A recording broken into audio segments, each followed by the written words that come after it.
ఒక చిన్న సన్నివేశాన్ని చెప్పాలనుకుంటున్నాను. నిన్న నేను ప్రయాణం చేయటం జరిగింది. అది తెలంగాణ మధుర నుంచి ఆంధ్రప్రదేశ్ కంచెంచర్ల వరకు ప్రయాణం చేశాను. ఈ ప్రయాణం చేసిన సందర్భంలో నేను ఒక చిన్న విషయాన్ని పరిశీలించాను. అదేంటంటే నేను ఆర్టీసీ బస్సులోని ప్రయాణం చేశాను. తెలంగాణ, ఆంధ్రాలోని ఆధార్ కార్డు ఉన్న ప్రతి ఒక్క స్త్రీకి ఫ్రీ టికెట్ అని గవర్నమెంట్ ఒక జియోని పాస్ చేసింది. దాన్ని బట్టి చాలామంది స్త్రీలు హ్యాపీగా, సంతోషంగా ఉన్నారు. ఆ బస్సుకి చాలామంది స్త్రీలు ఎక్కారు. ఎక్కినప్పుడు నేను ఒక విషయాన్ని చూశాను. ఏంటంటే ఆ బస్సు రన్ అవుతుంది.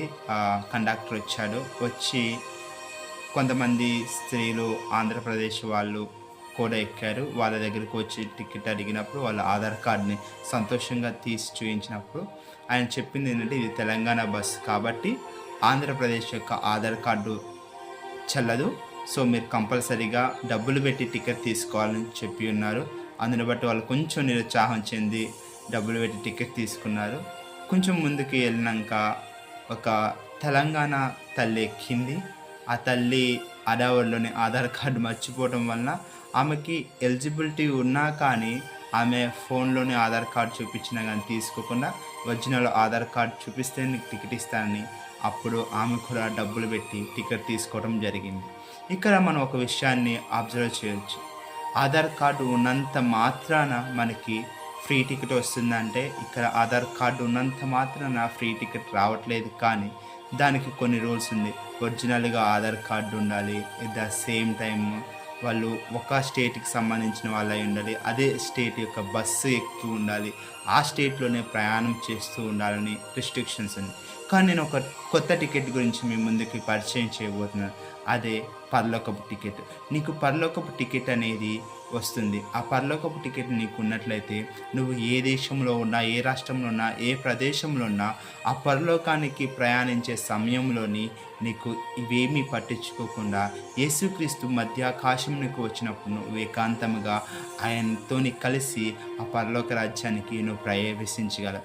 బ్రో, ఈ పరలోక రాజ్యం టికెట్ అంటే ఏంటి? ఈ పరలోకపు రాజ్యం టికెట్ మనం ఎలా పొందుకోవాలి అని మీకు సందేహం ఉండవచ్చు. ఈ పరలోక రాజ్యం టికెట్ అంటే ఏమీ లేదండి.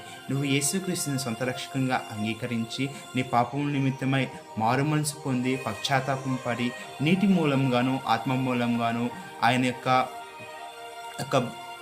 సాదృశ్యమైన బాప్తిసం తీసుకొని నువ్వు అనేకుల ముందు నీ బహిరంగ సాక్ష్యాన్ని తెలియజేసి నువ్వు బాప్తిసం పొందటమే నీకు పరలోక రాజ్యానికి ఎలిజిబిలిటీ అయిన టికెట్గా పరిగణించబడుతుంది.